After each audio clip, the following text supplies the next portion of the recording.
आज के व्लॉग में मैं आपको बताऊंगी कि दोपहर में दाल बनाई थी और शाम में फ़िश बना ली थी। और वही की डेली रूटीन, न सुबह का नाश्ता, दोपहर का खाना, रात का खाना और सफाई। बिस्मिल्लाहिर्रहमानिर्रहीम। शुरू करती हूँ अल्लाह के नाम से जो बड़ा मेहरबान निहायत रहम वाला है। अस्सलाम वालेकुम। कैसी है मेरी बहनें, कैसी है मेरी वाइटी फैमिली? उम्मीद है सब खैरियत से होंगी। अल्लाह ताला आप सब पर अपनी रहमत की बारिश करे, आमीन। अच्छा, आज का व्लॉग शुरू करते हैं नाश्ते से। सुबह में नाश्ता बना लिया था, अरबी वाला सालन भी रखा हुआ था और नाश्ते में छोले भी ले लिए थे। अरबी वाला सालन तो हम हस्बैंड वाइफ ने खाया था, साथ में छोले भी ले लिए थे और जनाब बच्चों को फिर छोले से नाश्ता दे दिया था। तो ये था हमारा सिंपल सा नाश्ता। उसके बाद सफाई कर ली थी, झाड़ू दे लिया था, टाँकी लगा ली थी। और मैं आपको बात बताऊं कि सैलाब की वजह से सबके लिए दुआ करें कि अल्लाह ताला सबको आफात से महफूज फरमाए। बड़ी परेशानी है सैलाब की, लेकिन बस अल्लाह ताला से दुआ कर सकते हैं हम सब ना। तो दोपहर में मैंने दाल बनाई थी, मैं उसकी रेसिपी बताती हूँ। सिंपल सी रेसिपी है, दाल को आपने भिगो के रख देना है। उसके बाद मैंने भिगो दी थी, फिर मैंने रोटियां बना ली थी दोपहर की। क्योंकि सबसे पहले रोटी बना लेती हूँ क्योंकि आग ज़रा तेज़ होती है, फिर आधे घंटे तक आग कम हो जाती है, फिर मैं हल्की आग पे चलो सालन चढ़ा लेती हूँ। मेरी ये टिप्स है उन बहनों के लिए जो मतलब बचत करना चाहती हैं कि सिलेंडर भरवा के रखें, लेकिन जब गैस आए तो उस पर काम करें। सुस्ती मत करें कि गैस आएगी चली जाएगी, हम सिलेंडर पे बनाते रहेंगे। तो ऐसे कह लें आप बचत करेंगे तो वो आपके लिए अपना ही फ़ायदा है। अच्छा, दाल बनाई थी, उसकी मैं आपको रेसिपी शेयर करूँगी। बस सिंपल सी थी, पहले मैंने दाल भिगो के रख दी थी, उसके बाद मैंने रोटियां बना ली थी।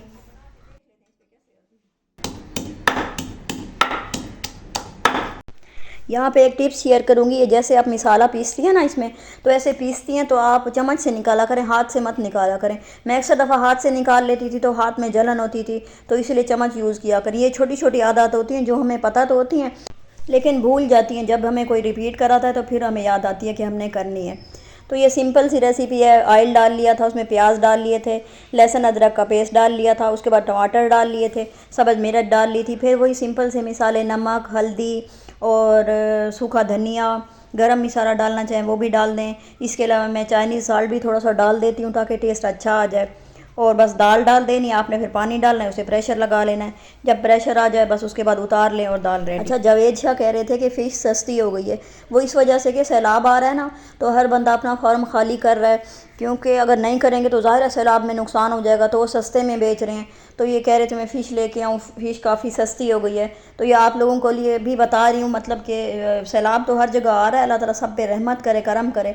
तो इस सीज़न में मुर्गी महंगी है और फ़िश सस्ती है, तो आप सब भी फ़िश लेके मौसम को एंजॉय कर सकते हैं। आगे अल्लाह ताला हम सब पर रहम करे। मैं आपको फ़िश की रेसिपी शेयर करूँगी कि फ़िश लेनी है आपने, उसे धोना नहीं है, धोए बगैर आपने उसमें अजवाइन और नमक डाल लेना है और उसे मिक्स करके 2 घंटे के लिए फ्रीज़र में रख देना है बगैर धोए। पहले ये बाहर मेरे मियाँ कटवा के आते थे ना बाहर से, तो वो अजवाइन और नमक मिक्स करके दे देते थे। आज उनके पास नहीं था तो इन्होंने कहा आप खुद मिक्स कर लो। तो मैंने इस तरह मिक्स करके ना, मैं फ़िश हमेशा ऐसे बनाती हूँ, नमक अजवाइन मिक्स करती हूँ, स्मेल भी ख़त्म हो जाती है, टेस्ट भी बड़ा अच्छा आ जाता है। आप फिर 2 घंटे के लिए इसे फ्रीज़र में रख दें, फिर फ्रीज़र से निकालें और आप वॉश कर लें। जब वॉश कर लें फिर छलनी में रख दें ताकि उसका सारा पानी निकल जाए। फिर आपने लहसुन पीस लेना है, इसी तरह छलनी में डाल के, लहसुन में थोड़ा सा पानी डाल लेंगी ना, छलनी में डाल के लहसुन का पानी ही इस पर डालना है। क्योंकि अक्सर लोग लहसुन डाल देते हैं, जब लहसुन पूरा डालते हैं ना, उसको फ्राई करने लगते हैं, वो सारा जल जाता है, ऑयल भी ख़राब हो जाता है और जला हुआ फ़िश के साथ अच्छा नहीं लगता। आपने इसी तरह से फ़िश मसाला डाल लेना है, फिर उसमें बेसन डाल लेना है, उसको साइडें चेंज करके दोबारा से डालना है। फ़िश मसाला कोई भी जो आप डालते हैं, मैं सिंपल से तरीके से यूज़ करती हूँ, बड़ी अच्छी और ज़बरदस्त बनती है। इसी तरह देखें, आपने इसके साइडें चेंज करके आपने डाल के रख देना है। फिर आपने रख के, आप जैसे सुबह में बना रही हैं शाम में कर लें, अगले दिन बनाती हैं तो वो बड़ा ही बेस्ट है। तो बस उसे फ्राई कर लें। तो दाल बनाई हुई थी, ये शाम का खाना है, शाम की रोटियां बन रही हैं। दाल बनाई थी, मैंने समझा बच्चों को दाल से दे देते हैं रोटी, तो अब्दुल गफूर को रोटी बना के मैं देने गई। मैंने कहा चलो दाल से खा लें। फ़िश मैंने कहा कल दोपहर में बना लेंगे, चलो दाल से नाश्ता भी कर लेंगे, दोपहर भी, चलो इस तरह सही सिस्टम चल जाएगा। ये गर्म थी बहुत ज़्यादा, अब्दुल गफूर ने हाथ लगाया और उससे गिर गई। तो ये मगरिब की नमाज़ का टाइम है, मगरिब की नमाज़ पढ़ी, उसके बाद मैंने सूरत वाक़िया पढ़ी। सूरत वाक़िया आप सबको ही पता है रिज़्क़ में बरकत करती है। सूरत वाक़िया से मैंने अपने आँखों से देखा है कि गरीब घराने थे, मैंने उनको अमीर होते देखा है जिन्होंने सूरत वाक़िया पढ़ी है। मैं पहले भी आपको बता चुकी हूँ, तो प्लीज़ इसे पढ़ा करें, इससे इंशाअल्लाह ताला अल्लाह ताला आपके रिज़्क़ में बरकत करेगा। इसके अलावा सूरत मुल्क भी लाजमी पढ़ लिया करें, क्योंकि वो भी छोटी सी होती है, मगरिब के बाद पढ़ते हैं तो कब्र के अज़ाब से बचाती है। तो ज़ाहिर है हर इंसान को, हर मुसलमान को डर लगता है कब्र के अज़ाब से। तो उसका यही हल है कि आपको डर लगता है ना, आप डरें, इबादत करें, अल्लाह पे तवक्कुल करें, लेकिन मगरिब की नमाज़ के बाद सूरत वाक़िया के साथ सूरत मुल्क भी पढ़ लिया करें। बहुत छोटी सी होती है, इतना टाइम नहीं लगता। तो वो भी मैंने साथ में पढ़ ली थी, शुक्र अल्हम्दुलिल्लाह।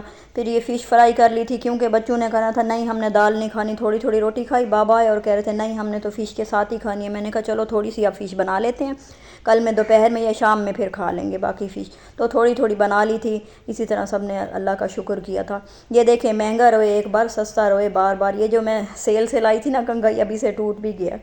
अच्छा, आज का व्लॉग यहीं पे एंड करते हैं। उम्मीद है आपको पसंद आया होगा। मिलते हैं नेक्स्ट व्लॉग में, तब तक के लिए अल्लाह हाफिज़।